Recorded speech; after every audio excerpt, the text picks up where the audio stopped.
So, anong lesson? Ang lesson, huwag mo gawing komplikadong buhay. Tama. Yung success, huwag mo gawing komplikado. Akala mo minsan mahirap, pero sa totoo lang, hindi lang ang bagay na pag-aaralan. Tama? Kasi minsan sinasabi nila, gusto maging milyonaryo. Pero, yun nga lang, parang ang hirap naman yan. Parang imposible naman mangyari sa akin yan. Di ba? So, ibig sabihin, anumang bagay na napakahirap, pero kung gusto mo talaga gagawa ng paraan, magagawa mo siya. Kung gusto mo talaga magiging successful, hindi yung hadlang yung mga sa paligid. Siguro yung magiging topic ko sa training natin, traditional mindset belief ng tao and dream versus reality. Ano ba yung traditional belief ng tao? At ano ba yung reality na nangyayari? Okay? So, pag-uusapan natin, pangarap sa buhay. Tama? Which is napaka-exciting pag-usapan palagi pagpangarap. Di ba? Maliit pa tayo, ito yung mga pinag-uusapan natin. Yung mga kotse, bahay, savings. So, malaking halaga to. Di ba? So ngayon, ano yung tinatawag na traditional mindset? So pag sinabi natin traditional mindset, ito yung traditional mindset ng tao or belief. Traditional mindset or belief. Ito yung belief, pinaniniwalaan para makuha to. So yung traditional mindset or belief, para makuha yung mga pangarap natin sa buhay, okay? Ayan, maganda siguro after that, inak na lang. Para doon ikot sa likod. Yan. So, yung traditional mindset, okay sir. Traditional mindset natin para makuha yung mga pangarap sa buhay. Number one, of course, mag-aaral tayo. Study, go to school. Tama. Dahil nalagay yung ang mindset ng iba, yung education, ito yung susi ng para makuha yung pangarap. Okay. Ngayon, tingnan natin Sa eskwelahan tayo, nag-enroll tayo, nagbayad tayo, nag-aral, tanong, nag-spend ng time? Nagbigay tayo dito ng time? May effort tayo dito? Magiging seryoso ka man o hindi, pag gusto mo makagraduate sa pag-aaral, magbibigay ka ng time at effort. Kahit ayaw mo sa teacher mo, kahit visit ka, tama? Pero no choice ka. Reality? Ito yung realidad do. Ito yung traditional na pinagdadaanan. Mag-spend ka ng time, mag-spend ka ng effort para matapos mo yung pinag-aralan. Tama. Okay. Ngayon, papasok ka sa tinatawag na graduation. Nag-graduate ka na. Nag-graduate ka na. Ito yung pag-uusapan natin. Reality. Nag-graduate ka, nag-aral ka para magkaroon ng magandang future after mo makapagtapos, anong reality sa pangarap? Saan ka papasok? Magiging empleyado o mag-a-abroad.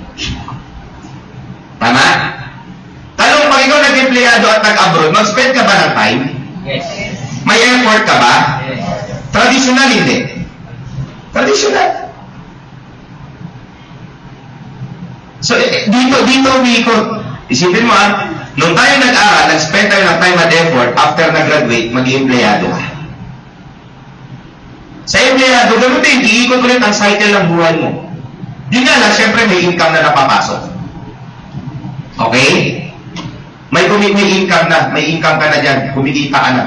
But, reality, pag-uusapan natin, reality, ilalagay natin dito, yung pangarap na yan. Kasi nandito siya una sa traditional belief siya. Tama? Itatawid natin. Itatawid natin sa reality. Nag-aral, nakapagtapos mag-aral, ordinaryong kurso, hindi galing sa international school. Tama? Simpleng tuition lang, maliit na tuition. Government school. Kasi hindi ko pwede sabihin na yung education, di makapagpayaman. Depende sa investment ng educational mo. Pag pinag-aral mo, siyempre, yung anak mo sa mga international school, siyempre, pag-graduate yan, ibang quality yan, ibang charisma yan. Tama? So, ang eskwelahan sa business. Siyempre, hindi naman pwede na nag-invest ka sa maliit na eskwelahan, tapos paglabas mo sa totoong mundo, magtatrabaho ka, malaking kita mo, mamamatay yung mga negosyo ng eskwelahan na mamatatas ang tuition fee. Tama. So magbibase ang ano mo, magbibase ang capacity mo sa tinatawag na knowledge. So ang knowledge mo ngayon, magbibase naman doon sa teaching. So yung teaching, depende naman yun sa inilabas mong puhunan kung paano ka nag-invest sa pag-aaral. Tama? Kasi ang curriculum hindi parehas eh. Grade 1, international, international or private school at government. Hindi parehas sa tinuturo. Pero parehas grade 1. Anak ko, international school 250,000 per year, grade 3. Ang tinuturo pang high school. Kahit nga nagpo-tutor siya, ang tutor niya, nalilito Sumasakit ang ulo, grabe ito, pang high school, masyadong advanced. Pero both sides parehas matutunan. Tama na ba? Kasi yun ang tinuturo pag tinuturuan ka, at ma-absorb mo, matututunan mo. Parehas na kang tinuturo, alam mo tututuruan mong elementary, nang hindi mahirap. Mahirap din yun sa kanila kasi hindi nila alam Nagets? Turuan mo ng pang high school. Mahirap din pero matutunan din. Yun nga lang, yung proseso kasi, siyempre hindi nila pwedeng i-ano yun, nakasiperate yun. Kasi nga, business education is business Magbibigay ang eskwelahan ng line-up na curriculum nila, or knowledge, or teaching nila, based dun sa magkano ang binastos mo. Okay. Anong point ko? Let's pag-uusapan natin kayo. Tayo, kasama ko doon. Nung tayo nag-aral, di ba pinamulat ng magulang, anak, mag-aral na mabuti para pag nakatapos, may magandang trabaho, yung pangarap meron tayo. Kaya ito, traditional mindset to. Which is itong natural. Ba't tanong, saan tayo nag-aral? Sino dito nag-aral na international school? Meron? Chinese school? Private school na lang. Elementary na private school. Wow, social. Private school na, elementary. Siguro, makasini. Sino dito nag-high school ng private school? Ako nag-aral ako private school nung academy. Meron ka lang, kick out din ako. College, private school, karamihan doon nagsisimula. Tama?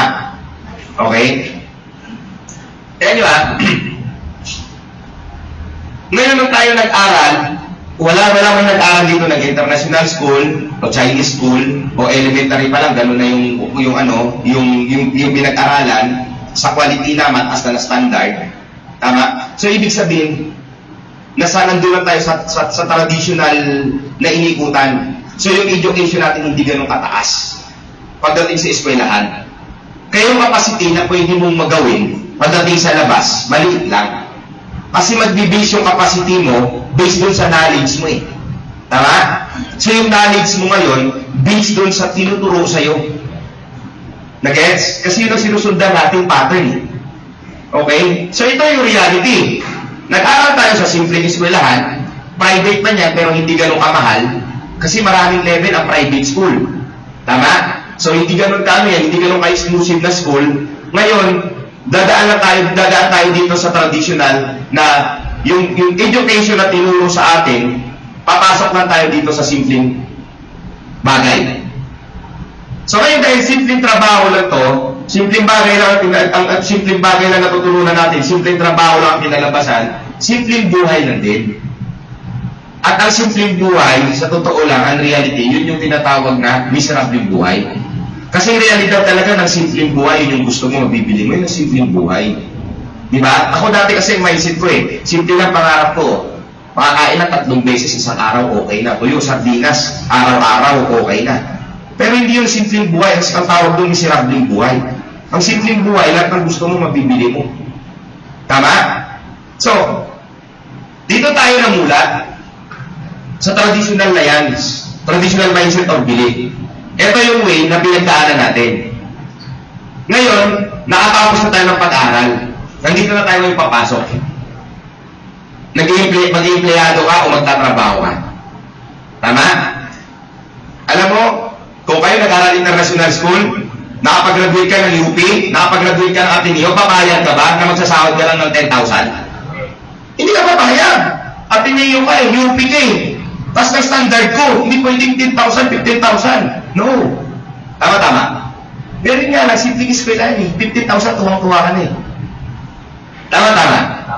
Yun yung reality, kaibigan. Yun yung realidad, guys. Okay. Ito yung belief natin. Papunta tayo ng employment.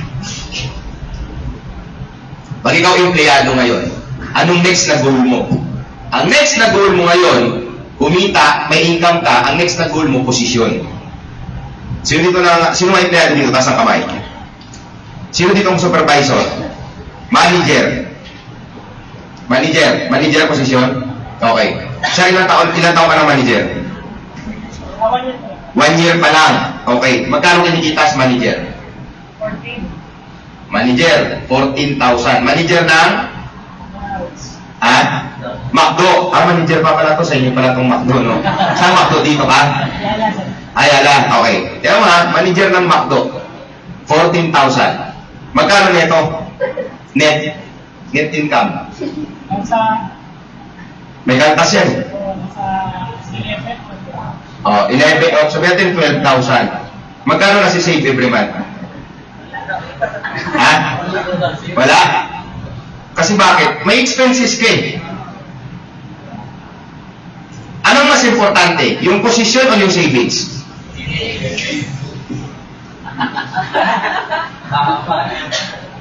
Mas importante yung savings, hindi ito importante. Recognition lang ito eh.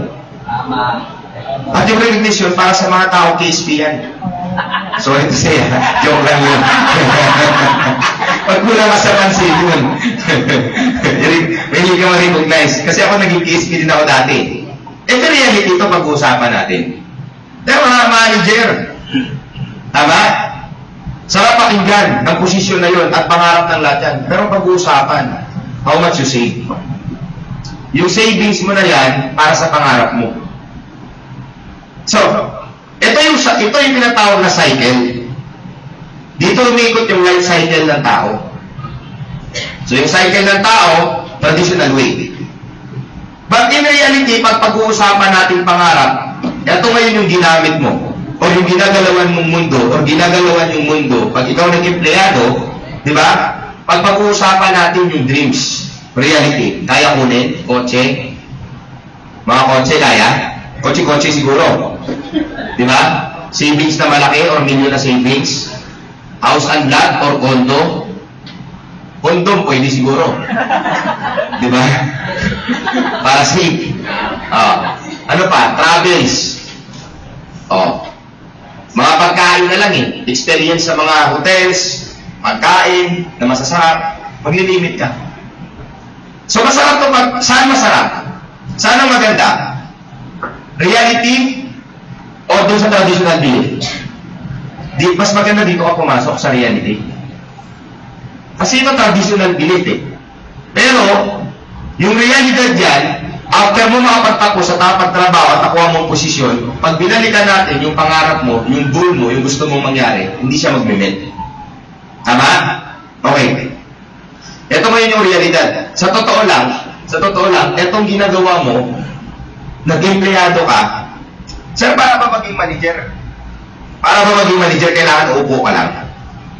Magtatrabaho, siseryosohin mo, ibibigay mo effort mo, aralin mo yung posisyon sa pagiging manager. Yes! Sino dito may empleyado na hindi niya alam ang ginagawa niya nagsasahod siya buwan-buwan? Mayroon ba? Meron? So bottom line, lahat ng empleyado, pag ikaw nag-empleyado, binigyan ka ng assignment, aralin mo. Gagawin mo. Tama. Kahit ayaw mo, kahit hindi ko komportable, gagawin mo siya. Kasi bakit? It's because of the income. Dahil sa kita, dahil gusto mo kumita eh. Sino dito yung unang trabaho niya, master niya kaagad? Unang trabaho pala. Master niya. Wala naman eh. Normally, manginginig ka. Tama? Normally, hindi ka komportable sa environment mo. Tama? Nandun yung adjustment. Pero siyempre, no choice ka, kailangan mo siya gagawin dahil dito. Kasi gusto mo to eh. Para kumita eh. Tuwa-tuwa ka pag kumita eh. Pero but the reality, minaster mo yung isang bagay, minahal mo isang bagay, ginaral mo isang bagay, sineryoso mo, but reality, pag-uusapan natin, kaya ba ito ibigay? Sa ginagawa nyo? Kaya hindi. Kasi kung kaya ibigay, huwag natin pag-usapan yung negosyo. Bakit? Magsasayang na tayo ng oras, pwede naman dito eh. Alam niyo, simple lang. Kung ako siguro nagkaroon ng chance, nung ako nangarap magiging security guard, papuntang Manila, kung naging security guard ako that time, ang sahod doon 14,000 to 16,000 overtime. Malamang hindi ako umalis doon. Malamang until right now, regular na ako, security guard ako, nagsasahod ako ng 18,000. Proud ako doon.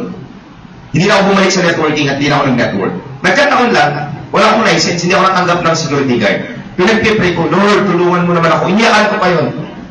Lord, magkaroon ako ng stable job, tulungan mo ako para may-survive kong pamilya ko. Nung hindi binigay sa Diyos, sumama pa loob ko.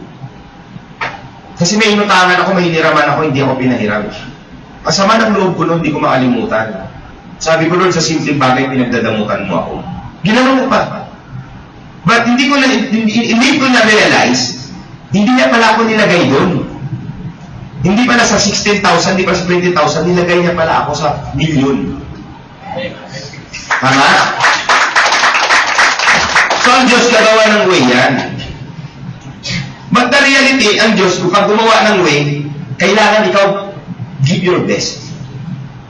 So, naniniwala ako na kayo na pioneering dito sa kumpanya, kayo na nagsisimula, gumawa ng way ang Panginoon. Kasi hindi kanya ibibigay sa isang lugar eh. Hindi niya i-allow ng isang bagay na alam mo hindi mo kaya.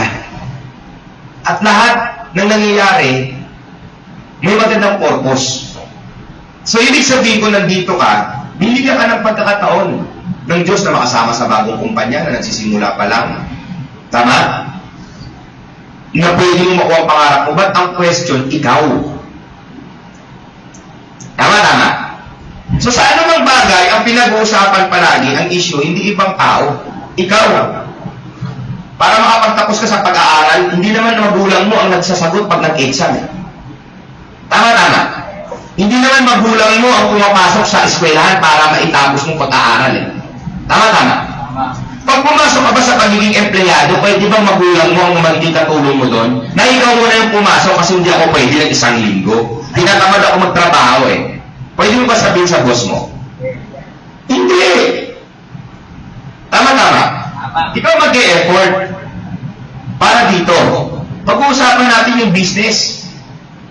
Yung network marketing. Kaya mo ang mindset ng tao pag pumasok sa networking, responsibilidad, nung apply niya, natulungan siya. Napakitain siya.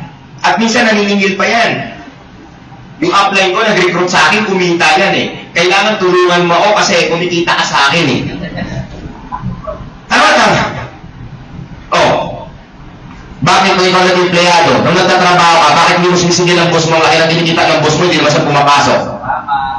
Hindi ka naman tinutulungan. Tama. Alam mo yung belief na to, sa ginagawa nyo, i-apply nyo dito, magiging successful kayo.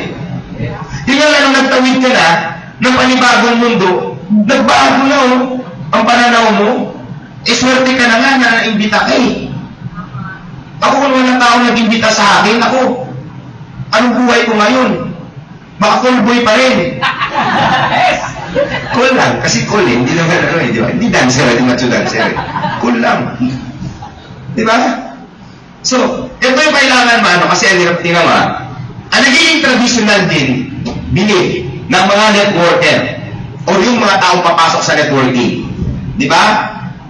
Parang ganito rin ang mangyayari ay, saan ang eraser? Ang problema kasi, pag pumasok ka sa networker, okay, tumawid na ako sa pagiging networking. Ito naman ang problema. Nag-network ka, sumali ka sa networking company. Okay? Nag-networking ka. Pagpasok mo ngayon, magbabago ang pananaw mo. Ang maging mindset mo, hindi ka tulad na ng empleyado. Dahil kumikita to, ang apply ko, kailangan support ako ng apply. Kailangan i-support ako ng apply. Kailangan tulungan ako ng apply. Tama? Pag hindi ako tinulungan at hindi ako pinaluha, wala na, mag-quit na ako, ayaw ko. Ito yung mga traditional belief ko. Kaya hindi ang tao yung mayaman. Hindi ito nakukuha. Kailangan tumawid ka dun. Ito pipiliin mo, traditional mindset, o reality? Na ang reality sa anumang bagay, pag sumali ka, kung pag gusto mo magiging successful, pag gusto mo magiging successful, makuha yung success, kailangan hindi ka independent. Ay, hindi ka dependent. Independent ka dapat. Tama ba? O, tama. Diba? So, hindi ka dapat nakaasa. Alam mo, maswerte kayo eh. Inggit na inggit ako sa totoo lang sa mga distributor na nagsisimula na may apply na kagaya nito. Ika-adi ka, iki-cater ka. Hindi ko na-experience yun. Nung ako nag-network. Para i-assist. O, itong reality ngayon. Pag tinure ka, sasabihan ka, emotional ka dito. Tama. Pintersunalin mo. Samantala, nung nag-aaral ka, kahit murahin ka ng teacher mo, hindi ka naman hindi ka naman nasasaktan, bumabalik ka pa rin. Parang kalapati na pagbinitawan, uuwi ka doon sa eskwelahan, no? Araw-araw yun. Kaya nila hindi. Anong bago doon? Pagpasok mo dito, wala naman. Anong pagkakaiba dito sa pagiging empleyado pag hindi mo nagawa, pinagawa ng boss mo? Nakasarap ka ng ngiti ng boss mo. Ang galing mo hindi mo natapos gawa mo tuloy mo yan. Ganun ba? Papagalitan ka. Kaya bawal sa employment ang rule palagi. Bawal tanggapin pag kamag-anak. Di ba? Sa McDonald's, ganun ba? Hindi pwede. Magkapilido nga lang parehas, sigurado, tapos ka dyan. Hindi pwede yun. Lalo na may posisyon ng isa, tas ang isa, crew? Hindi pwede. Tingnan mo dito. Dito sinisiksik mong ang sarili mo sa maliit na halaga. Tama? Dito nagtyaga tayo na walang assurance, walang asiguraduhan na makuha ang pangarap natin. Tama? Dito nagtsatsaga ka rin, Pero dito napagalitan ka lang, nag-apply mo at binigyan ka lang ng assignment na dapat mong gagawin. Wala na. Pag hindi mo nagawa at sinabihan ka, kailangan gawin mo to, wala. Anong realidad? Hindi mo makukuha yung success. So, nagbago. Alam mo bakit nagbago? Alam mo bakit? Kasi may kasalanan yung apply. Yung kasalanan yung apply. Akala nyo mga apply na, mawilang kayo. Alam mo bakit? Lahat ng promise, lahat ng pangako binigay. At ikaw naman na downline, pinangakuan ka na, abuso ka, nag-expect ka, pinangakuan ka na, anong gusto mo, tutuparin pa? Grabe ka naman. Abuso na yun. Suti ang kapangakuan ka. Ito, dahil sa promise, pag sumali ka, wala kang gagawin, yayaman ka. Guys, tigilan na natin yan. Alam mo, ako ang mindset ko palagi, pag sumali ka, i-limit ko muna kung ano lang pwede mo. Pag part-time ka, nag-ano ka, hindi mo magagawa to, sasabihin ko lang sa'yo, sir, mag-refer ka habang nagsisimula, habang aaralin mo o kulang ka pa sa oras. Pero pag wala kang nirefer, sir, at walang may sumali, hindi ka kikita. Huwag ka mag-invest sa negosyo kung hindi mo siya gagawin. Useless lang. Just imagine pa pangakuan, sir, pag sumali ka, lagyan kita ng net and right. Tigilan nyo na, guys. Tigilan natin, baguhin natin yung industriya. Ang gusto kong mangyari, lalo na mga bata pa kayo, may future pa kayo, huwag sira yung credibility. Kami kahit anong mangyari, sa totoo lang, wala sa isip namin sumati ng kumpanya, isasara, kahit anong challenge mangyari. Kasi bakit? It's about credibility. Ang business, kaibigan, tandaan nyo, ang negosyo, ang business, dito umiikot pag gusto mo magiging successful. It's about honesty, honest ka dapat. It's about credibility. It's about trust. Dito lang yan umiikot. Pag honest ka, ang credibility mo, hindi sira. Pag hindi mo magawang isang bagay o pinangako, harapin mo at i-explain mo bakit. Tama? Dahil pag hindi ka honest at nasira ang credibility mo, ang trust ng tao wala. You know why? Pag nasira ang trust ng tao, mabibreak yung relationship. Nagets? So pag na-break ang relationship, wala na, hindi na komportable. So ngayon yun ang nangyayari pag nakita ng tao networking, nadadala sila dahil sa mga pangako. So anong tingnan mo paano papasok yung tinatawag na leverage sa business? Kung simula pa lang, hindi mo na siya pinakita kung paano to i-apply. Marami namang paraan para sumali. Hindi na yung one-time income. Na-gets nyo? Huwag ka mangako nang bibigyan mo ng left and right. Ilagay mo na lang sa sarili mo. Kalukuhan yun. Pwede kang mangako, lagyan mo siya ng left and right, pero referral niya yung prospect na kakausapin. Na-gets? So, dahil dito sa mga promises, yun ang nangyari na iba. Okay? So ngayon kung ikaw isasabi sa biktima ka na pangakuan ka at nandito ka na, kalimutan mo na yung pangako na yan, ha? Kalimutan mo na. Dahil para makuha mo yung success, ikaw ang magdadala yan. Hindi ibang tao. Swerte na yun. Maswerte ka na pag binigay man sa'yo ang left and right ng apply mo. Sobrang swerte ka na dyan. Pag binigyan ka ng apply mo ng left and right, kahit na hindi gumalaw, naku, okay na yun. At least naranasan mo man lang kumita. At least totoo pala na pag ginawa mo siya, pwede pa lang mangyari pwede pa lang mangyari ang malaking bagay. Eh, paano pa kung gumalaw yan? Yung iba, ano pa nilagyan mo ko ng left and right, pero hindi naman lupin eh. Abuso eh, no? Diba? Alam, minsan ang mindset ng tao dito, traditional mindset, tingnan mo ang traditional mindset ng tao, pumasok sa networking, kailangan i-assist ako ng apply ko at karapatan ko mag-demand na tulungan niya ako para pakitain. Kasi, apply ko siya eh. Tama? Kailangan pag may prospect ako, siya magpapakain. Tama? Kailangan, pag may schedule ako at may activity ako, hihingi ako ng support kasi apply ko siya eh. Apply mo siya pero hindi mo magulang yan. Abuso kasi hindi, no? Sige mo, nag-i-apply mo, ginawa mo ng magulang. Lahat, pati pang problema personal. Di ba? Ako, experience ko yun. Sa laki ng ginita ko, okay lang, natulog. Minsan, ultimong sa loob ng bahay, problema sa eskwelahan. Sabi ng nanang ng asawa ko, alam mo, hindi ko na nakikita ang networking dyan. Ano nakikita ko na? Nagtatayo ka ng charity.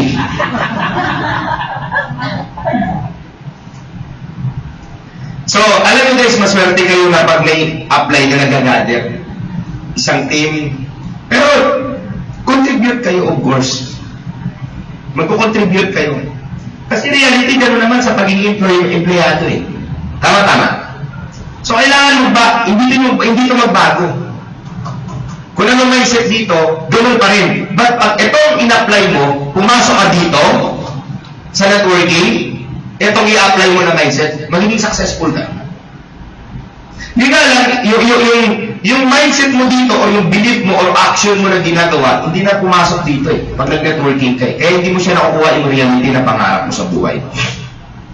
Kasi for sure, kung araw-araw gawin mo siyang 8 hours lang, tama, nag-full time ka, o sabihin mo lang 4 hours after work, araw-araw lang may kausap ka, tama, nagpe-present ka, nag-i-invite ka, nangukulit ka, eh yung iba pa nga eh, after mapresentahan, okay na, nahihiya na, paano mag-follow up? Presentahan mo pa kung nahihiya ka man lang mag-follow up at mangulit. Hindi na nahimik ka na lang sana. Diba? Karapatan mo yun kasi nagpapresent siya sa'yo eh. At pag ayaw niya, okay lang, ulitin mo. Sino ngayon ang iiwas? Siya! Ba't ka mahihiya? Tama? Karapatan mo yun kasi nagpapresent siya eh. Karapatan mo mangulit.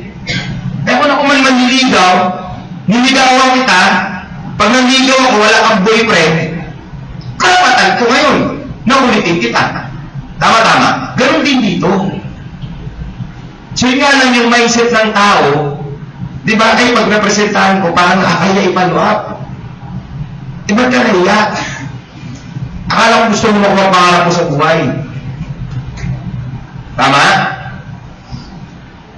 dito, hindi ka nga nahihiya dito eh. Di ba? Ang liit nga na sahod mo, pinagmamalaki mo eh. Realidad, hindi. Oh. Ngayon dito, mahiya ka mag-follow up na pag sumali ang tao ka sa kakulitan mo. Na ano na lang, kumbaga, pinagbigyan ka na lang. Tapos dahil pinagbigyan ka niya, siyempre naglabas siya ng pera, pinangutang niya pa niya para matigil ka sa pangulitan, dalawang pwede mangyari. Either mag-i-invite siya o hindi. Eh paano kung nag-invite yan? At yung nag-invite niya nagseryoso? Eto maging katumbas oh. Pangarap mo, yun naman yung pag ako pumakausap sa prospect every time, every day. Ang mindset ko, walang pakialam kahit sino siya. Ibibigay ko yung best ko, kukulitin ko siya. Yun naman, baka ito na yung taong makukuha ang magbibigay na makuha kong pangarap mo sa buhay. Tama? Eh bakit ka maiya? Di ba? Proud ka nga dapat eh, kung hindi na kaya sumali, cheat siya. Ikaw nga nagawa mo eh. Di ba? Cheat mo naman, di mo kaya i-take. Ganun ka na ba kahirap? O kung mainis ka sa kanya na wala ng solusyon. Di ba? Grabe ka naman. Ang tagal-tagal na natin nag-usap, hindi ka pa sasali. 2016 na, wala ka pa bang 8888? Kailangan mo talaga sumali. Promise. Di ba? Yung wala, sabi mo, anong point ko? Guys, kailangan lang maglaro lang yung mindset nyo.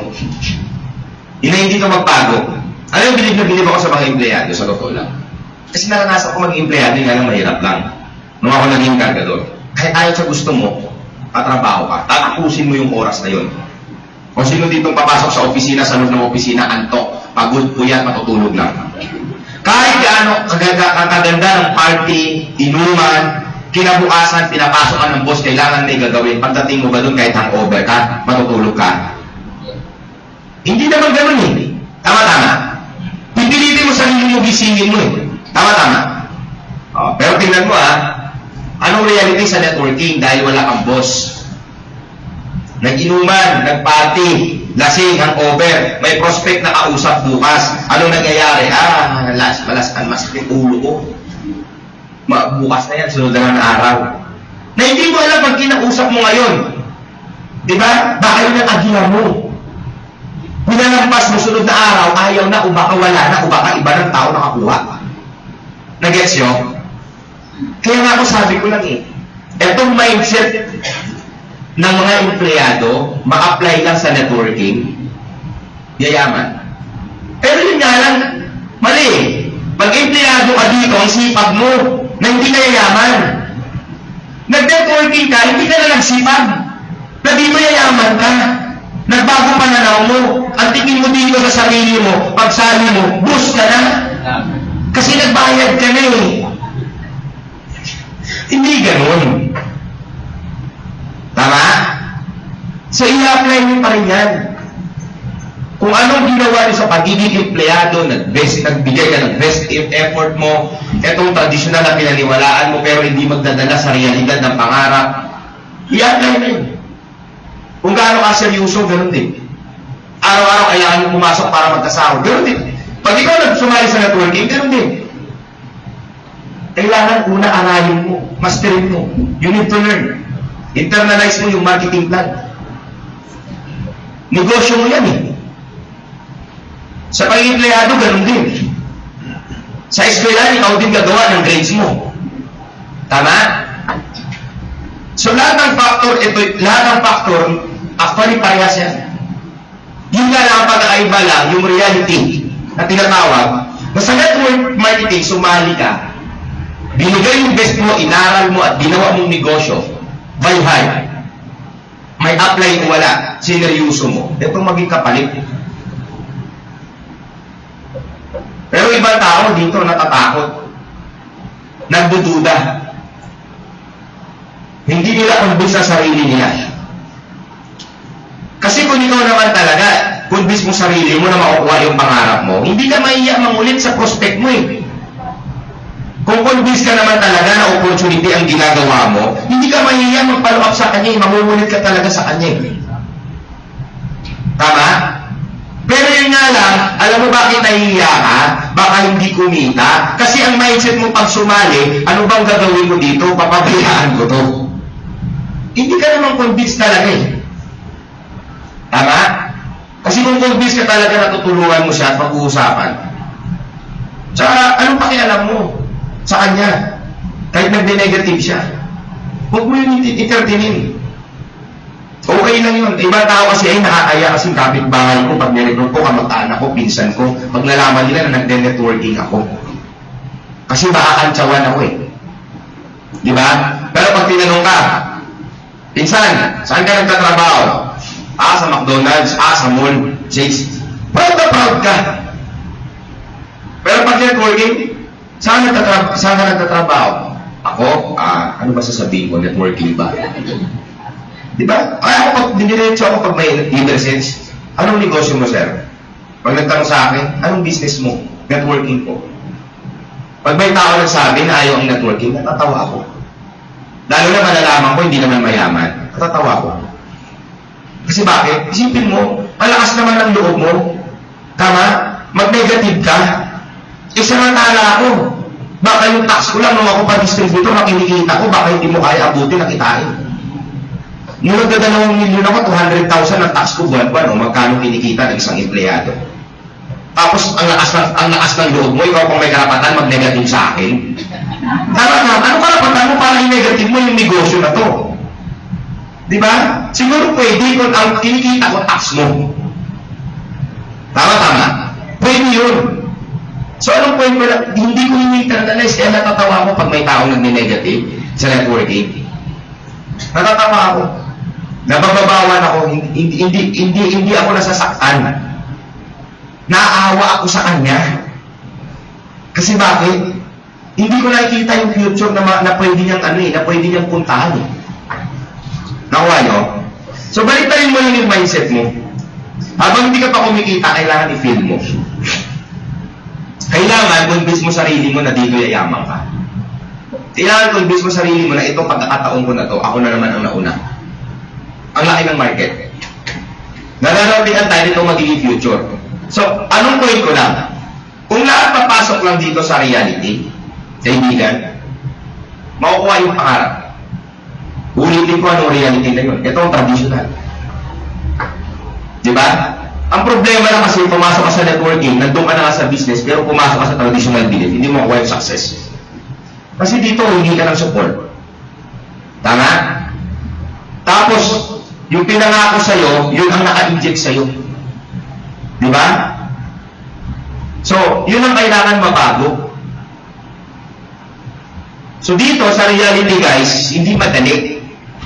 Hindi ito madali. Realidad to eh. Bibira ang taong nakakapunta dito, nakakatawid sa ganitong bagay. Kaya bibira ang tao ang yumayaman. Kasi sa realidad, sa totoo lang, masakit yun. Ito kasi, maraming tao dito pumapasok eh. Tama? So sa reality, dito masasaktan ka. Mahihirapan ka. O. Pag-uusapan natin pinag-usapan natin yung pangarap. Realidad. Para makuha mo. Sa employment, kanina nabanggit na pag-usapan natin, malabo mangyari. Sa pag-a-abroad, ilan. Tama? At posisyon pa rin. At depende sa trabaho mo. Sa negosyo, mag-traditional business ka, para makuha mo yung pangarap mo, malaking puhunan. May effort. Tingnan mo kung ang magiging mindset ng tao dito sa reality, imbis na ang nilabas yan na silver, or gold, or platinum man yan, what if kung ang puhunan ng silver is 1 million? Ang puhunan ng gold is 1.5 million. Ang puhunan ng platinum is 3 million. Oh. Example, sir, ganun ang nilabas mong puhunan. 1 million. Tanong, aaralin mo ang business? Seryosuhin mo? Paano kung pinangutang mo pa yan? Papayag ka ba na makukulong? Siyempre hindi. Yun nga lang ang mindset ng tao, 80-80 lang naman nilabas ko eh. Tama? Kaya bakit kami seryoso? Una, magkano ni-risk ko? 2.5 to 3 million. Magkano ni-risk ni Anthony? 500,000. Magkano ni-risk ni Dennis? 500,000 din. Nag-risk kami ng gano'ng kalaki para i-put up ang business na to. At nangbuhunan kami ng malaki. So whatever it takes, siseryosuhin namin kasi hindi, ang nilabas namin hindi 8880, hindi 62,000 eh. Nag-gets nyo? So ganoon din. Kung gusto nyo magiging successful kaibigan, gawin nyo kung magkano yung lista mong pangarap at magkano value ng pangarap na yan, yun ang puhunan mo dito. Laro ba yun? Kasi for sure, kung ganong kalaki yung puhunan, hindi ka makakaramdam ng antok. Tama? Palaging gising ang diwa mo. Subukan mo may utang ka. Nandang yung naniningil, tas malaking utang mo, makakatulog ka. Ha? Subukan mo nanalo ka sa loto, tapos isang buwan bago ma-claim. Tanong, makakatulog ka? Ganun lang din eh. Kaya tama sabi nga ni Marlon, no? Para kasi kami yung nananalo sa loto. Ganun ako nung ako nag-death world. Araw-araw hindi ako nakakahit. Ang dala ng oras na tulog ko. Nandun yung excitement, nandun yung energy araw-araw. Kasi alam ko na mangyayari sa akin yung success eh. Pero pag hindi mo ramdam, may event, invite, mag-invite ba? Di ba? Minsan walang big-big. Di ba? Tapos isang buwan na, sumali, hindi marunong magpaliwanag. Pero pag ganito kalaki, ang pinuhunan mo, baka 1 week lang, alam mo na. Tama? So ngayon, ang goal mo ngayon, kung gusto mo magiging successful this 2016, kailangan ito, maintindihan mo yung reality. Nang pinasok mo is business. Kailangan ang magiging mindset mo dito, ang puhunan mo malaki, hindi maliit. Yung pinuhunan mo dito, yung pangarap mo, kung ang pangarap mo sa buhay after 5 to 10 years from now, ang gusto mong mangyari, ang value niyan, sabihin na natin, ang value niyan is 30 or 50 million, itong gusto mong kitain, ito dapat ang mawawala pag hindi mo siya sineryoso. Tama? Ito mawawala. Kung nakikita mo 10 years from now, 100 million, nakikita mo sarili mo sa akin, pag hindi mo sineryoso ang negosyo to, itong pwedeng mawala after 10 years from now. Ang tanong, papayag ba kayo na yun ang mawala sa inyo? Papayag ba kayo? Walang pakialam eh. Alam bakit? Sa laki na nalaga nito, una, hindi mo makonvince sarili mo kung mangyayari o hindi. Tama? Kailangan baklasin mo to. Kailangan tatanggalin mo to. Yung 20,000, yung 30,000 na pangarap mo na tuwang-tuwa ka na dito, kailangan burahin mo yan. Hindi ka worth dyan. Hindi ka hinika ng Diyos para dito. Magaling ka. Kasi wala kayong kasakit. Wala naman kayong sakit. Oh, magaling kayo. Wala naman kayong sakit eh. Ano lang yung alam niyo lang ano lang ang may sakit sa tao? Bakit hindi nagiging successful? Yung attitude. Di ba? Ito yung magdadrive eh. Kasi nalaban mo dito, hindi ibang tao, sarili mo eh. Araw-araw ipukonvince mo sarili mo. Araw-araw ipupush mo sarili mo. Araw-araw didisiplinahin mo sarili mo. Araw-araw may mga sistema at may mga nangyayari na situation na didepende kung paano ka mag-react. Tama? Depende kung paano mo i-take. Depende kung paano mo i-push ang sarili mo. So ngayon, kung ang paniniwala mo sa ginagawa mo, hindi 100%, hindi mo claim na mangyayari, yung excitement temporary mawawala. Tandaan nyo yung excitement. Dalawa yan, external at internal. Yung external, yun yung biglaan na excite ka lang. Yung internal, yun yung ramdam mo, nasa puso mo. Gusto mo talaga siyang gawin. May mga taong ginawa nilang negosyo, sumali dahil naulitin ko dahil sa pangako. Ang mindset nila, sumali ako, naniwala sila sa sinabi ko kahapon na susubok lang. Kaya ako pag sumali, after uupuan ko, Sir, sumali ka na. Kung gusto mo magiging successful, hangganin na natin to. Kasi sumubok ka na eh. Tama? Tumaya ka na eh. Anong gagawin natin ngayon? Dahil sumubok ka na, kailangan gawin talaga natin. So, kailangan mo aralin. Ang nagiging mindset, hindi ko maintindihan to. Sa eskwela, sineryoso natin. Sa empleyado, minaster natin. Pagdating sa networking, may malaking offer, pangarap, bakit hindi natin inaral at hindi natin minaster? Nakuha? Kaya tao hindi. So whatever it takes, siseryosuhin namin kasi hindi, ang nilabas namin hindi 888, hindi 62,000. Nag-gets nyo? So ganoon din.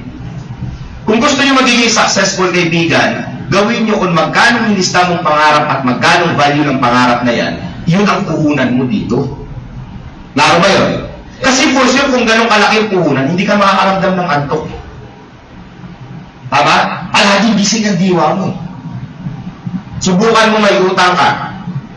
Nandaan mo naniningil, tas malaking utang mo, makakatulog ka. Ha? Subukan mo manalo ka sa loto, tapos isang buwan bago ma-claim. Tanong, makakatulog ka? Ganun lang din eh. Kaya tama sabi nga ni Marlon, no? Para kasi kami nananalo sa loto. Ganun ako nung ako nag-death world. Araw-araw hindi ako nakakahit. Ang dalawang oras na tulog ko. Nandun yung excitement, nandun yung energy araw-araw. Kasi alam ko na mangyayari sa akin yung success eh. Pero pag hindi mo ramdam, may event, invite, mag-invite pa. Di ba? Minsan walang bit-bit. Di ba? Ako isang buwan na sumali, hindi marunong magpaliwanag. Pero pag ganito kalaki, ang pinuhunan mo, baka 1 week lang, alam mo na. Tama? So ngayon, ang goal mo ngayon, kung gusto mo magiging successful this 2016, kailangan ito, maintindihan mo yung reality. Nang pinasok mo is business. Kailangan ang magiging mindset mo dito, ang puhunan mo malaki, hindi maliit.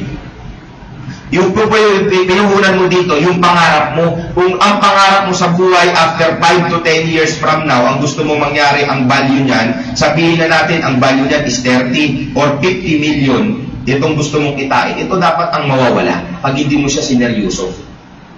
Tama? Ito mawawala. Kung nakikita mo 10 years from now, 100 million, nakikita mo sarili mo sa akin, pag hindi mo sineryoso ang negosyo to, itong pwedeng mawala after 10 years from now. Ang tanong, papayag ba kayo na yun ang mawala sa inyo? Papayag ba kayo? Yeah! Walang pakialam eh. Alam mo bakit? Sa laki na nalaga nito, una, hindi mo convince sarili mo kung mangyayari o hindi. Tama? Kailangan baklasin mo to. Kailangan tatanggalin mo to. Yung 20,000, yung 30,000 na pangarap mo na tuwang-tuwa ka na dito, kailangan buray mo yan. Hindi ka worth dyan. Hindi ka nilikha ng Diyos para dito. Magaling ka. Kasi wala kayong kasakit. Wala naman kayong sakit. Oh, magaling kayo. Wala naman kayong sakit eh. Alam niyo lang ano lang ang may sakit sa tao? Bakit hindi nagiging successful? Yung attitude. Di ba? Ito yung magdadrive eh. Kasi kalaban mo dito, hindi ibang tao, sarili mo eh. Araw-araw ipoconvince mo sarili mo. Araw-araw ipopush mo sarili mo. Araw-araw didisiplinahin mo sarili mo. Araw-araw may mga sistema at may mga nangyayari na situation na didepende kung paano ka mag-react. Tama? Depende kung paano mo i-take. Depende kung paano mo i-push ang sarili mo. So ngayon, kung ang paniniwala mo sa ginagawa mo, hindi 100%, hindi mo claim na mangyayari, yung excitement temporary mawawala. Tandaan niyo yung excitement. Dalawa yan, external at internal. Yung external, yun yung biglaan na excite ka lang. Yung internal, yun yung ramdam mo, nasa puso mo. Gusto mo talaga siyang gawin. May mga taong ginawa nilang negosyo, sumali dahil naulitin ko dahil sa pangako.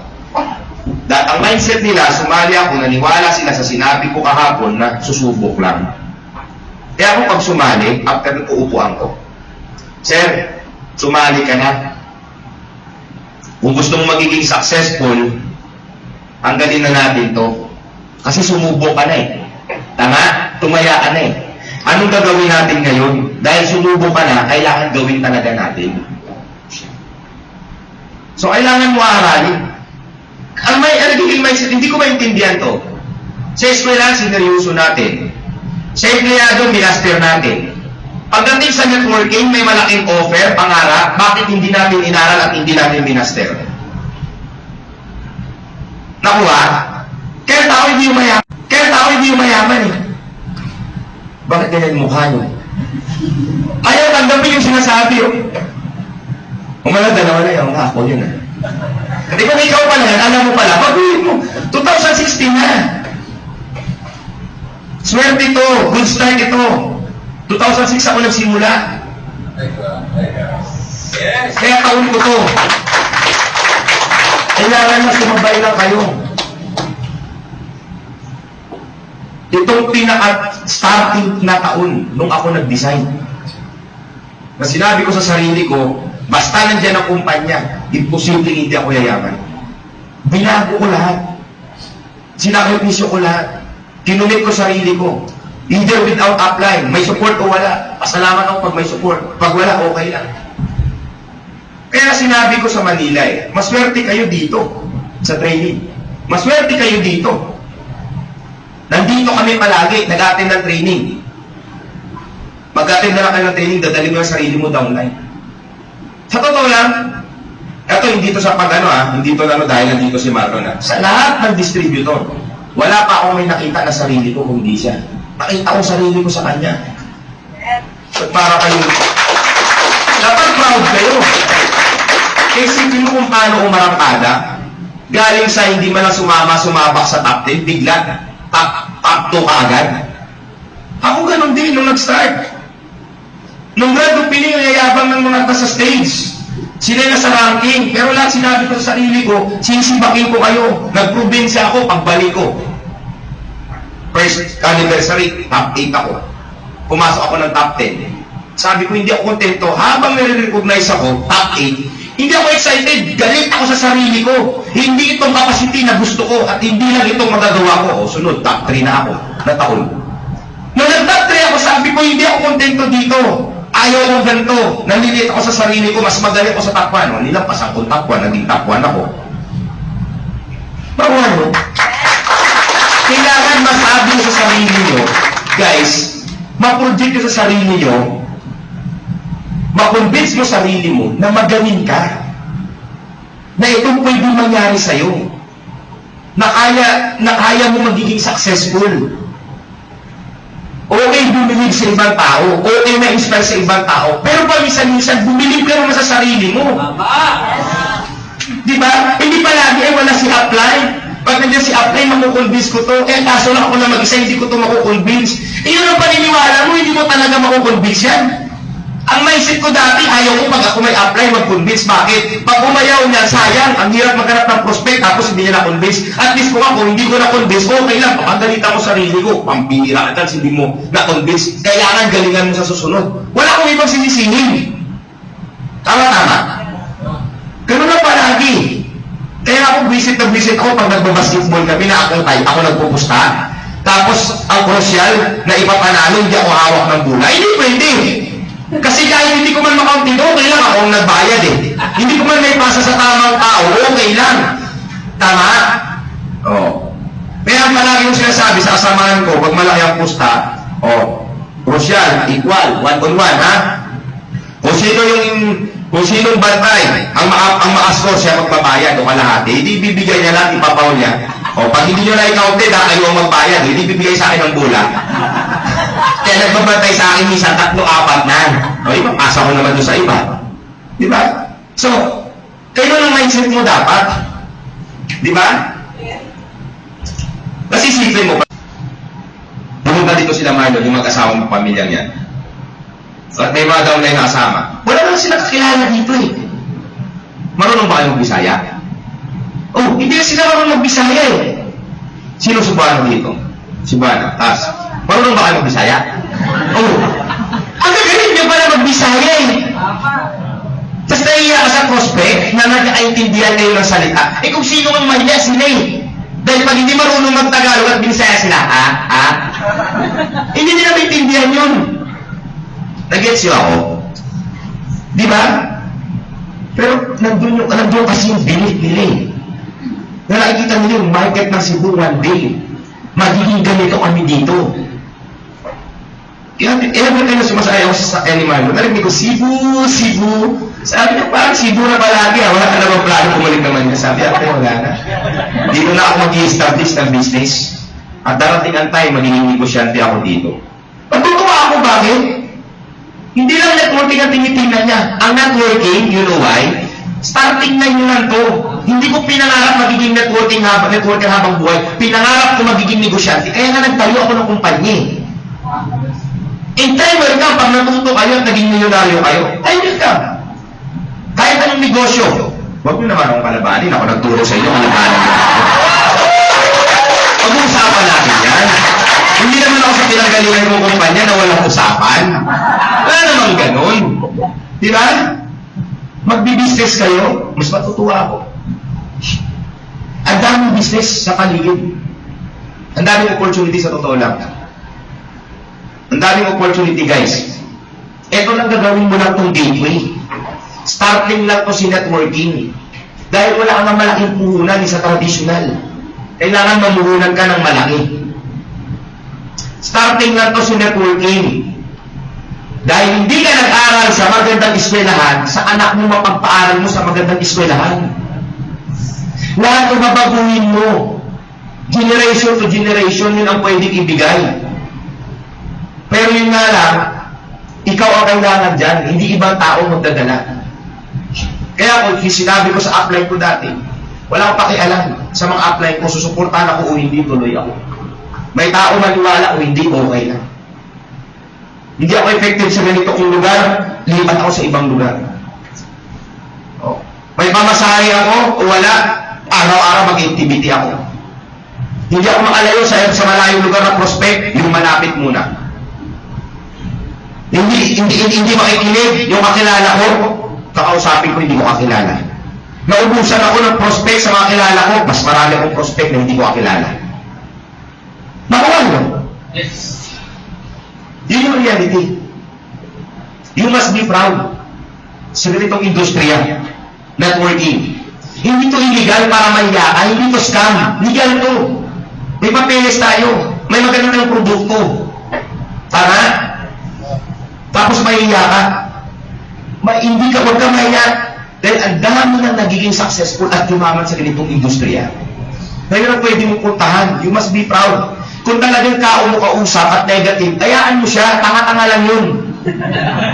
Hindi talaga naintindihan. Mahal na yung buhay na ganyan. Hayaan mo siya. Huwag ka magpadamay sa kanya. Ikaw naintindihan mo na na. Ang buhay na yan, hindi na magbibigay ng kayamanan sa'yo at hindi mo makuha pangarap mo dyan. At ipapasa mo pa to. So for your next generation. Tama? Dahil minayset ka dito ng mga magulang mo. Ang mindset ng magulang mo, anak, mag-aral ka mabuti. Ha? Hindi biro ang ginagastos namin. Wala kami mapamana kundi yan. Oh. Yun na yun ang naibana mo ngayon. Kaya pagtanda natin, pag dito ka umikot, ano sasabihin mo? Anak, wala kami ipapamana. Pare-parehas na yan. Tama? So, umiikot ng kinopya mo. Ang kopyahin mo ito.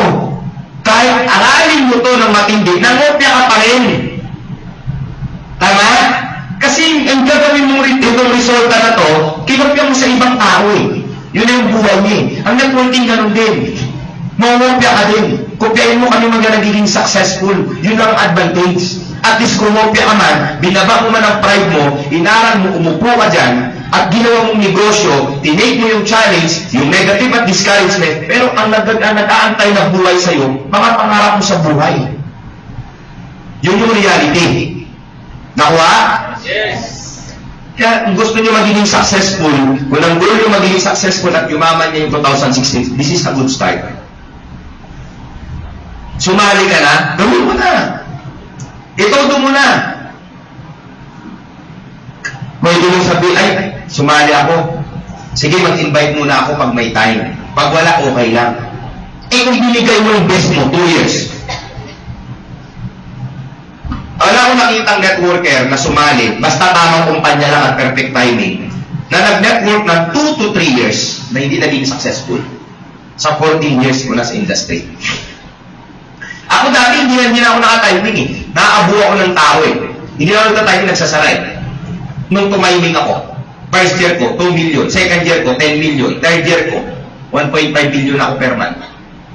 After 3 years ko, nag-retire na, nag-ano na ako, nagpahinga na ako. 2 years, less than 2 years, wala akong ginagawa. Dumating sa punto, hindi ko na alam paano yung paliwanag, hindi na ako nagmumutubit, hindi na ako nagpupunta ng opisina eh. Pag nakipag-meeting ako sa leaders ko, tamang kwentuhan na lang, papakainin ko na lang sila. Kasi marunong na sila eh. Magagaling na sila eh. Wala akong ginagawa, araw-araw. Pero alam nyo, kinikita ko, 1 million per month, hindi bumababa. Bumaba man siya, pumayat siya ng 700,000. Pero wala akong ginagawa. Kaya nakakasave pa rin ako ng pera. Nag-gets nyo? Nung bumalik ako, hinataw ko, lumaki ulit. Kunalo ko ng 1.5, 2 million, 2.5. So, depende paano pa kung in-straight ko yun. Pero yun nga lang, yung reality, pag ginawa mo, pag sinimulan mo siya ngayon, may goal ka, sinimulan mo siya ngayon, may kasamang commitment yan. Hindi madali yan. At ang result na gusto mo mangyari, dyan magbibay sa commitment. Pag sinabi mo commitment, sacrifice yan. Di ba? Hindi ka maging komportable dyan. Hindi yan ang gusto mo. Pero you need to adjust, you need to adapt. Kailangan mo i-adapt yan. Kailangan mo baguhin. Kailangan mo mag-observe. So dyan iikot yung gagawin mo. I-observe mo. After that, i-absorb mo. And i-apply mo. So yung tatlong yan. So dito, pag observer ka, hindi mo pa alam yan. May estudyante ba na pumasok sa eskwelahan na master niya agad, di pa tinuro ng teacher? Wala namang ganun eh. So normal, tanga-tanga ka dyan. Kaya kahit ano sabihin ng apply mo, tanga-tanga mo, okay lang. Sige, pagalingan ko sa susunod. Yung iba eh, pag sinabihan lang eh, hindi ka pa marunong. Napagalitan lang eh. Dapat anuin mo to. Alamin mo to. Oh, hanggang ngayon, nasaktan na. Okay lang, take the challenge. Alam, simple lang. Kung nasalita ka ng apply mo misa na hindi maganda, naging emotional ka, hindi mo makukuha yung success. Ayun why, pagdating mo sa labas, mas matinding kausap mo. Kaya meron kaming training na team building. At gusto namin i-conceptualize dito yun. Pababay ko si Vice Dennis. Yes. Parang team building na. Pag nakasurvive kayo sa team building, doon nyo makikita yung success nyo. Simple lang siya. Madali lang. Siguro mga 10 hours lang yung gagawin. So, doon kayo makifilter. Ako galing ako doon. Nag-team building, galing ako sa ganyan. Nag-team building ako with I Was Forever. So, doon ko nakita yung reality ng success. Na-align ko. Siguro mga gather kayo, mga less than 40 members. Pero dapat naka-attend ng training, naka-IDO. And make it or break it na career yun. Doon pinapakita, pinaintindi ang reality sa network marketing. Na yun ang pwedeng mangyari sa'yo sa labas. Mataas ang awareness mo doon. So dito may sacrifice, may commitment. Pero tingnan nyo nung ako nag-start dati, nandun yung commitment. February 24, di ko makalimutan, kasal ng misis na. Kasal ng ano yun, kasal namin ni misis. That time wala kaming pera, sa West lang. Tapos ang ginawa kong mga sponsor, ito yung mga nire-recruit ko. Huwag kayong magregalo, sumali lang kayo. So hindi makatanggi. Bumaba yung apply ko, si Apply Carlo, kinabukasan, schedule ang kasal namin sa Rojas. Ako nung nasa Kalibo, Aklan. 2 hours na to 3 papunta sa lugar namin. Muntik pa kami naiwan, muntik pa ako hindi nakauwi. Nasa schedule pa ako nun. After na kasal, sabi ko sa misis ko, umuwi ka na. Dahil asawa mo na ako. At pasensya dahil hindi na ikaw ang asawa ko ngayon. Sinimula kayo dahil may lisensya ka na at may papeles na tayo, ang asawa ko yung kumpanya ko na ginagalawan ko, yung negosyo. 3 months, walang uwian. Hindi ko siya pwede isama. Bakit? Hindi niya maintindihan yung ginagawa ko eh. And every time na mahihirapan ako at ine-negative niya ako, madadown ako lalo. So nalayin nila yung environment na yan. Kaya humayo din ako sa mga parents, sa parents ko eh. Mama ko lang, positive, tatay ko, nako. Everyday. Nung minsan nga, hindi ko makalimutan eh. Siyempre, pag present ka, pag nag-aaral ka pa, sasanayin mo sarili mo. Eh, minsan, gabi, magmamadaling araw, harap ako yan sa salamin, isusuot ko na yung suot ko bukas, titingnan ko kung bagay.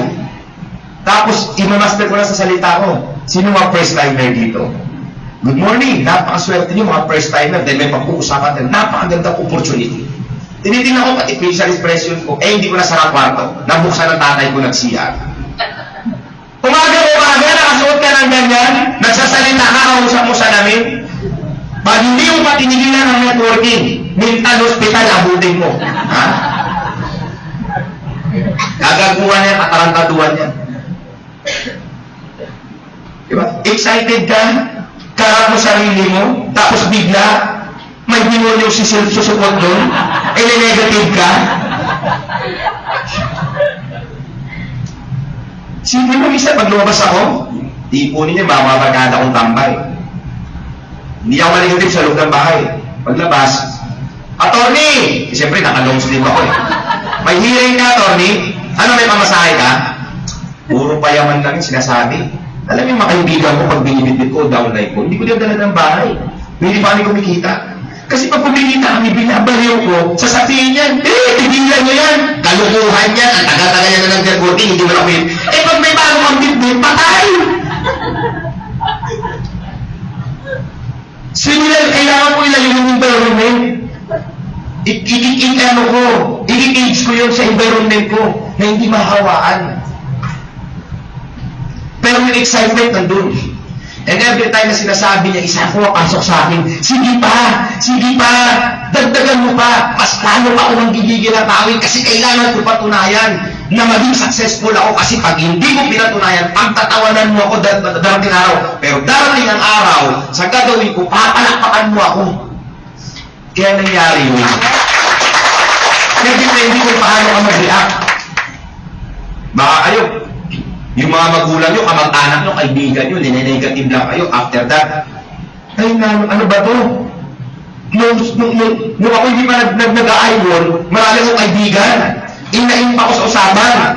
Nung nirecord ko sila, nag-ayon ako, wala na nilalayuan nila ako para kung may virus.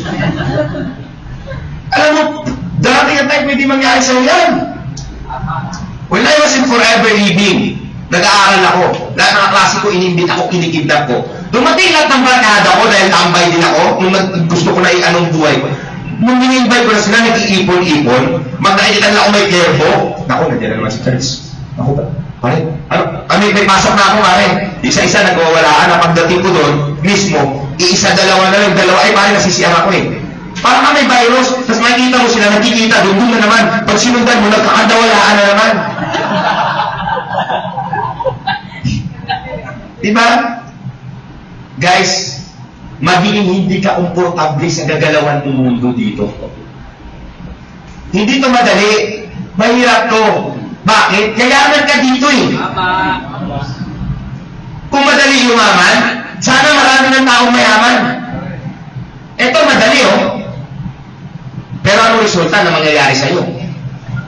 Madali gawin ang isang bagay na to. Magiging empleyado. Aasa ka dito sa kinsilas katapusan. Pero kung ito ay kayayaman yung buhon, pero kung hindi mo ipakayaman, desisyon mo yan. Nag-gets ako? Hindi ko sinasabi guys, ini-educate ko kayo na magkaroon ng business. Alam mo bakit? Bakit? Sino yung nayagot sa kamay? Diba? Pag kayo umalis sa trabaho nyo at kumita na kayo ng malaki dito, maraming taong magpapasalamat sa inyo na magbago na naman kasi sila naman makakapasok. Pagbibigyan naman sila ng break, hindi na kayo lang.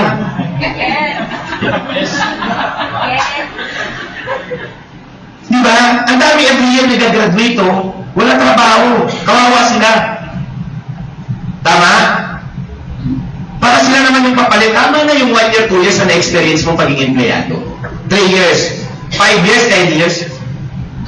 Naku, bangungot na sa buhay yan. Survival stage ka dyan. Masakit ang realidad na yan, na pag hindi mo tinanggap ang reality na to, hindi ka papasok sa success na gusto mo mangyari. Tama? Ang problema, sa totoo lang, yung nakikita mo at nagbubulag-bulagan ka. Kasi realidad naman talaga hindi kaya yaman dito eh. Tama? Bakit yung boss mo, empleyado ba siya? Empleyado ba boss nyo? Oo. Hindi siya empleyado, nagnegosyo siya eh. Siyang mayaman. Kayo nagtatrabaho, yung pangarapin nyo, magiging kagaya niya. Eh sa ganitong paraan, hindi mo magagawa yan. Tama? Kaya okay yun, maging empleyado. 4 to 5 years maximum. Kung yun ang passion mo, yun ang forte mo, experience yun. In time, magagamit mo. Pag may sarili ka ng business, i-align mo. Kung ikaw, magaling ka mag-manage ng food chain, in time, pag may pera ka, tayo ka. At least i-manage mo, sarili mo, pinapatakbo mo, negosyo mo, hindi negosyo ng ibang tao, pinapatakbo mo. Isipin mo, pinapatakbo mo yung negosyo ng ibang tao, pressure ka, tama, para palaki, tapos yung boss mo nag-aantay lang, nakaupo, ikaw tumatakbo, siya nakaupo. Talo ka. Nag-gets nyo? Kaya ko kayong ma-experience yun yan. Learning yun. Babalik kayo tayo kasi may mga tao nasasabi, hindi ko linya yan eh. Hindi talaga ako magaling dyan. Ako hindi naman ako magaling nung nag-start. Gumaling lang ako dahil sa experience na ginawa ko. Dahil isipin ba lang, araw-araw mo gagawin yung isang bagay kung hindi mo pa alam. Tama? 14 years na ako sa ganitong business. Dito na pumuti ang buho ko. Ang buho ko sa ulat, buho ko sa ilong. Dito na putian. Kaya talagang maramaster namin ito. Di ba? O. Malamang sino ditong 5 years sa empleyado, taas ng kamay. 10 years na empleyado, taas ng kamay. O. Empleyado ka pa rin, empleyado, sir, 10 years. Malamang master mo ng ginagawa mo yan. Tama? Manhid ka na yan. Pag pinagalitan ka ni boss, nakikiliti ka na. Wala talaga si boss. Tama na. Ano na yan sa akin? Tama. Kabisado mo na, gumalaw yan eh. Wala yan, di pa na ako tatanggalin yan. Mumurahin na ako, okay lang. Kabisado mo ng galawan doon sa loob. Master mo na yan. Na-adapt mo na. Hindi ka na nahirapan mag-adjust. Pero yung una nyo, nahirapan din kayo for sure mag-adjust. So dito ganun din. Yung adjustment period hindi madali. But you need to adapt. Kailangan ma-adapt nyo yun. Tama? Ako pala kung pinaintindi. Ang skills, napakadali gawin. Ang skills sa business, sa totoo lang, is only 10%. Yung apply nyo, matuturuan kayo niyan. Pero pala, pinapaintindi, it's about realization. You know why? Pag walang realization sa buhay natin, kaibigan, hindi lalabas ang tinatawag na desisyon. At pag hindi lumabas ang desisyon, walang action. At pag walang action, walang result. So kung ang gusto mong result, mag-action ka. Yun nga lang, hindi yan lalabas pag walang desisyon. Ito ngayon tayo. Yan ang pinaparealize ko sa inyong buhay. Tama? Dapat ma-realize mo yan na 2015, 2014, 2013 sa ginawa ko, hindi ako yumaman. Pag ginawa ko pa ulit yung 2016, ibibigay kong best ko, for sure 2017, ganun pa rin. Tama? And kahit kayo nauna dito, pero kung hindi seryosuhin, for sure, after 2020, malamang, nagulat ka na, siya ka na yung kasamahan mo, yung mga umupo dyan, o yung ibang nahuling, yung pang yumaman. Nandun ang perfect timing. Nakuha niyo yung perfect timing. Pero kailangan magiging perfect ka na tao sa business. Dahil kahit may right opportunity at ako ang perfect timing, pero hindi ka tamang tao sa negosyo, hindi ka magiging successful. So, ang tamang tao sa ganitong negosyo, willing mag-take ng risk. Willing mag-learn, willing matuto, at willing i-adapt. Willing dumaan sa ganong commitment. Kaya sasabi ko lang sa inyo commit yourself 2 to 3 years, mataas yan. Simula right now. Kasi yung nakaraan, taon, stretching pa lang yun, hindi pa yung nagsisimula. Ngayon pa lang tayo nagsisimula. Ngayon pa lang lumabas, naglabasan yung sit-up natin na maay. Kaya hindi muna namin din nag-opening bakit. Tinignan namin anong impact ng marketing plan. Kailangan ba i-adjust? So, nung in-analyze yung December, kailangan to i-adjust. Pero nag-a-adjust kami, same kay company, pero through distributor yan. Pag may i-adjust kami, para sa kumpanya yan, pero hindi kayo lugi dyan. Nakuha nyo? Pero hindi dahil nagbago tayo, may problema kumpanya. No. Kaya hindi muna kami nag-grand opening kasi tinignan muna namin. Pinilter ko muna kung sino yung mga tao talaga na mga kasama ko. From sa taas, from the top, up to bottom. So hindi madali. Okay? Pero kami, nakikita namin yung excitement namin everyday nandun. Kasi nakikita namin 10 years from now, 5 years from now, doon tayo papunta. Kung yung mga lumaking kumpanya, yun ang pattern natin, sila yung susundan natin. Doon tayo pupunta. At pag lumaki yung kumpanya na ikaw nakasama at nagseryoso, kung ano nangyari sa amin, yun ang mangyayari ngayon sa inyo dito. Tawa nyo? Pwede ba palakpakan natin yan?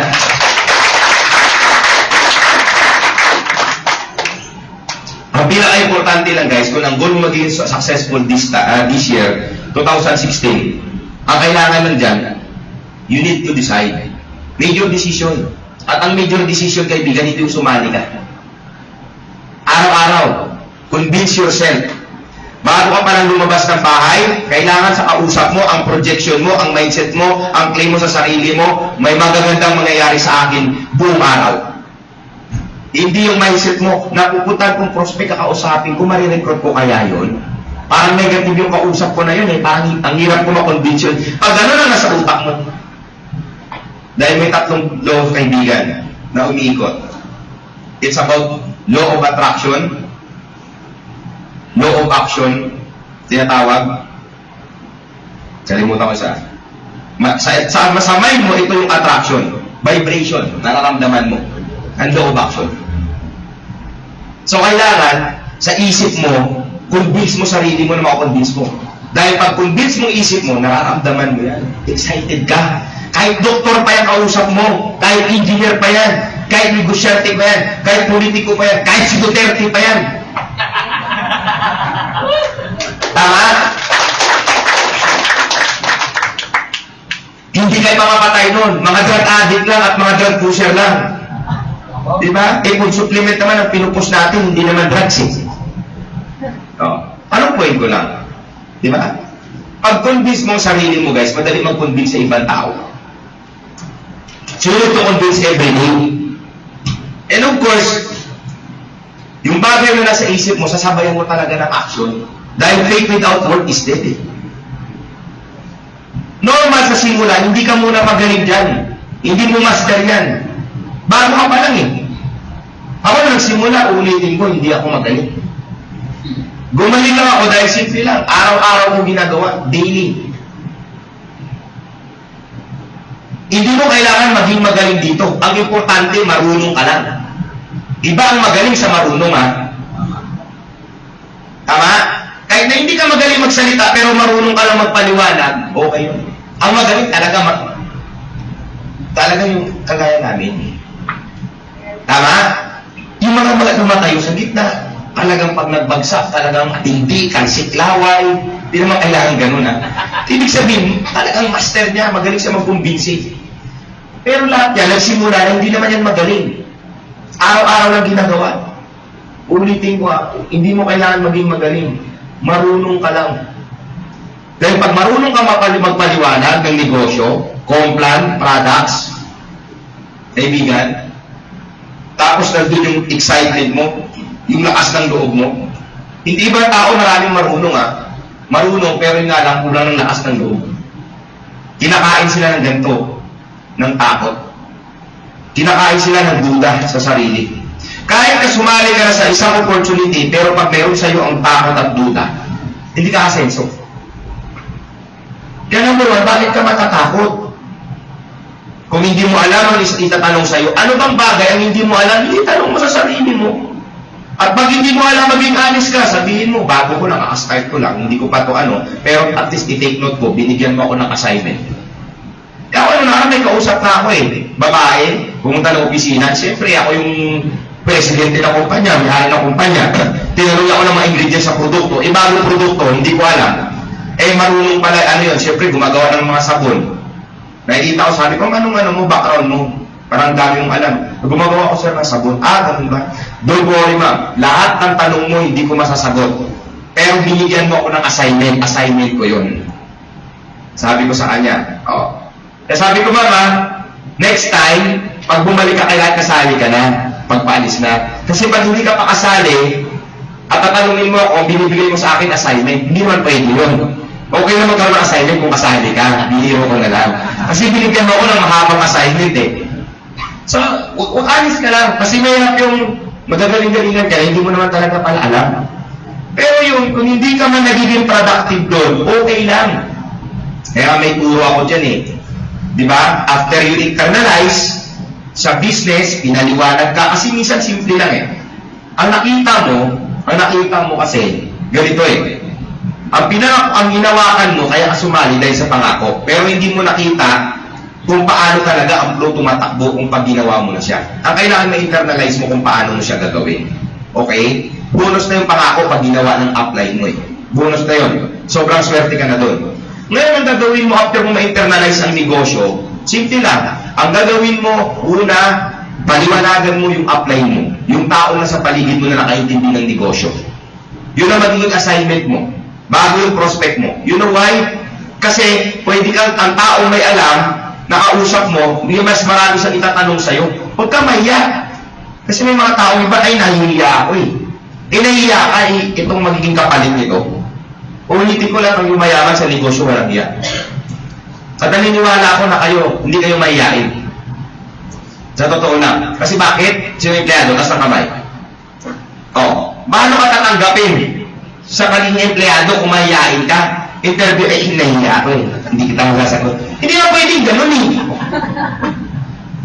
Tama. Lahat ng tao naging nagtatrabaho, may potential yan, kaya nga natanggap sa dinami-dami tao na apply ikaw. So may potential ka. Pero kailangan mo lang ilabas yun. O kung na, binigay mo yung best mo eh. Hindi ka nga nahiya eh. Dito ay kayaman mo. Mahiya ka. Sa negosyo, kaibigan, kailangan ka palang mong mukha mo. Gusto mo kumapal ang bulsa mo. Tama? O, huwag foundation ha. Baka mamaya, foundation ng ano. You know why? Ang simula na bagay na pinag-aaralan mo, kaibigan, hindi pa yan madali. Proseso yan. So sa process, ang tao dito nahihirapan. Tama? Ang gusto ng tao sa process, mag-absent. Paano mo ngayon mararating yung graduation yan? Pag nag-a-absent ka palagi. So sa eskwelahan, ganun din. Pag nag-aral ka, ganun. Hindi ka pwedeng mag-absent everyday. Tama? Proseso yun. Pagdadaanan yan. So itong iba ayaw nito. Gusto nilang iwasan ang proseso. Paano kung mararating yung success na gusto mo? So enjoy mo lang. Productive o hindi, okay lang. Enjoy your journey. Pag tatawanan ka, ini-negative ka, okay lang. Ako nga, ang mindset ko nga eh. Pag kumausap ako, dati, sabi ko, nasasaktan ako dahil nire-reject. But I realized, hindi na walang rejection actually. Yung nire-reject niya yung opportunity. Hindi ako. Kasi wala namang tao nagsabi sa akin na pag ikaw mag-present, ayaw ko. Kung may tao nagsabi sa'yo, pag ikaw ay gano'ng aganda, ayaw ko. Yun ang rejection. Nagets? Kasi ayaw niya talaga sa'yo eh. Nami-personal siya eh. Pero, kung ayaw niya ng business, okay lang. Tinigyan niya yung opportunity. Tama? Kaya nga minsan ako, mas na-realize ko in time, mas lumawak ang market ko. Sa cold market, sa hindi ko kakilala. Kasi bakit? Yung makilala mo, minsan abangan ang result mo eh. Ito minsan nananahimik ka na nga eh. Dahil pinaluak mo lahat ng ginawa mo, ayaw pa eh. Negative pa rin, di ba? Ayaw. Tinigilan mo na nga siya eh. Hindi mo na pinaluak, ikaw pa rin papaluak eh. Ano, kamusta? Umabang ka na ba dyan? Di ba? Yung mas may pangalong pang-asar. Di ba? Kaya kung may mga taong gano'n, isa na sasabihin mo, hindi pa ngayon, pero darating ang time na yun. Sayang.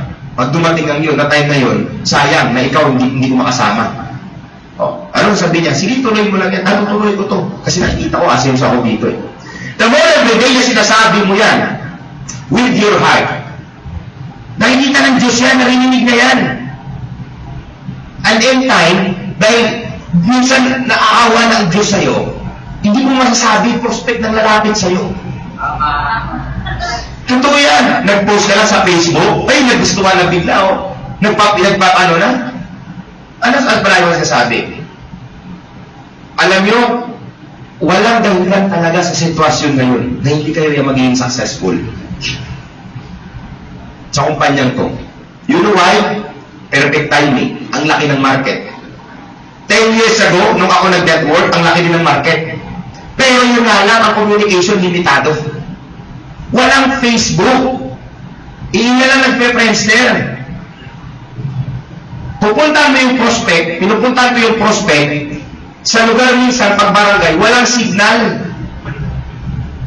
Para mapuntahan mo yan, kung empleyado yan, dapat madilim pa. Bago magbukas ng pinto, bago gumising, nandun ako nakatunga ka. Oh. Tapos sabi, ay, kanina ka pa dyan? Kagabi pa nga eh. Kasi madilim pa nung dumating ako eh. Nandun ako. Minsan yung ginagawa ko dahil hindi nagmatawag ako, hindi nagigising. Ang ginagawa ko pag may aso ako nakita, isasara kong gate. Kung minsan naranasan ko, umakyat ako sa puno eh. Babatuin ko yung aso. Hindi yung aso mag-ina. O, di magigising siya yun. Diba? Yung naranasan mo yun. Yung minsan naranasan ko na yung aso, nagtatahol na, hindi pa nagigising. Yung tao, inagisa ko na sa dingding. Nakita ko parang may puno eh.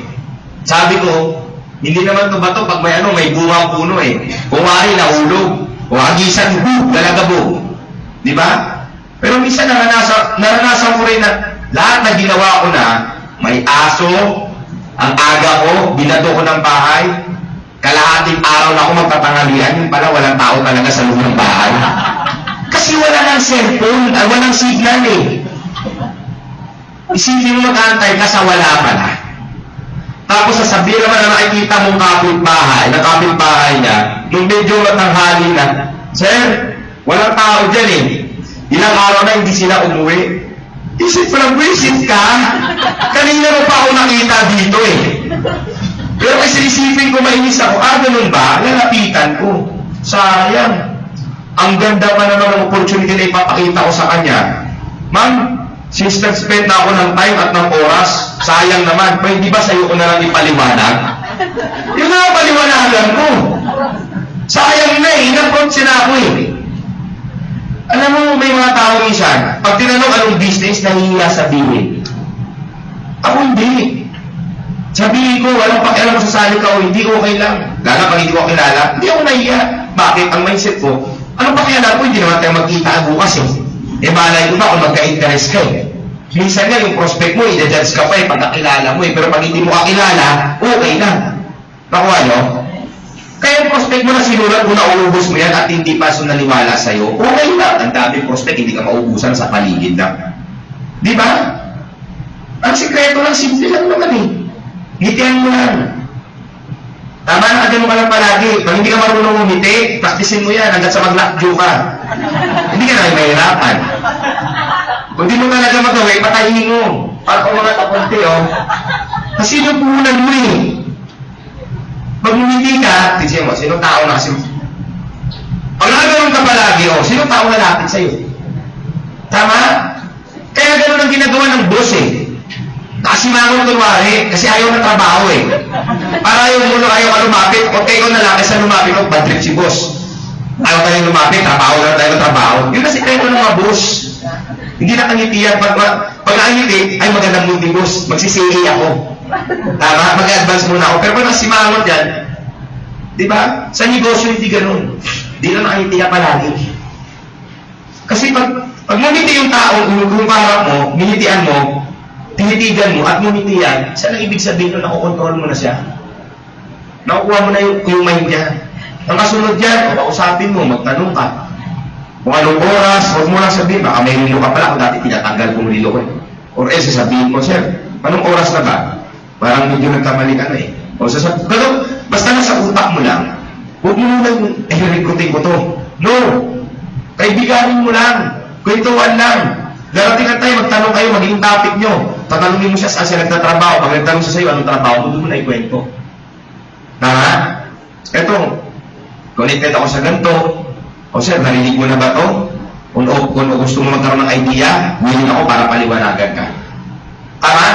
Ganun na kasimple eh. Kasi nananayinig ka sa loob ng bahay, load ka ng TV, buong maghapon, wala nangyari. Tama? Nandiyan ang prospect sa paligid. Pero hindi yung lalapit siyempre. Ikaw ang lalapit sa kanila. Maswerte kung ikaw lalapitan. Mag-post ka. Sa Facebook, maswerte nga kayo eh.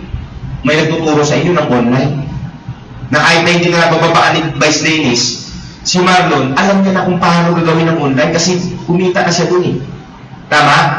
So, ang exposure nyo, dalawa. Pag hindi ka magmaniobra sa offline, pwede ka sa online. Tama? So, ang market mo, hindi lang dito sa Cebu. Ibang lugar at the same time, ibang bansa, mabilis ka mag-capture. Tama? Pero ang importante lang din yung willingness lang. Hindi ito madali, lalo na pag ikaw empleyado, magdadagdag pa to sa trabaho mo. Mahirap lalo. Pero anong point ko lang? Na kung ikaw empleyado, nagdagdag ka sa trabaho mo, dinagdag mo pa to sa trabaho mo. Pero alam mo, in time, triple, quadruple, more than that, darating ang time, yung sahod mo, tax na lang yan, nang kinikita mo dito. Na darating ang time, mandidiri ka na sa trabaho mo, na wala naman nangyayari at ito nang mamahalin mo. Tama? Doon ka papunta. 2 to 3 years from now, hindi ito madali. Hindi ito 1 month, hindi ito 2 months. Huwag mong may mindset sarili mo na kukuha ko ng left and right. Sana makakuha ko kagaya kay Marlon. Tapos Charles Tanggurayan. Tapos sa kabila ko, Dumigatsan yan. Tapos Dennis Villarosa. Ay, ikaw na may-ari ng kumpanya. Diba? Hindi ganun. Kung anong influence mo, ang nakikita sa'yo, yung leadership mo, yun yung sinusundan ng tao, yun yung kinokopya ng tao. So kung ang influence mo, tamad ka, maswerte ka pag nakahanap ka ng tao masipag. Siyempre, tao mo, normal, ikaw ang susundan, gagayahin ka rin.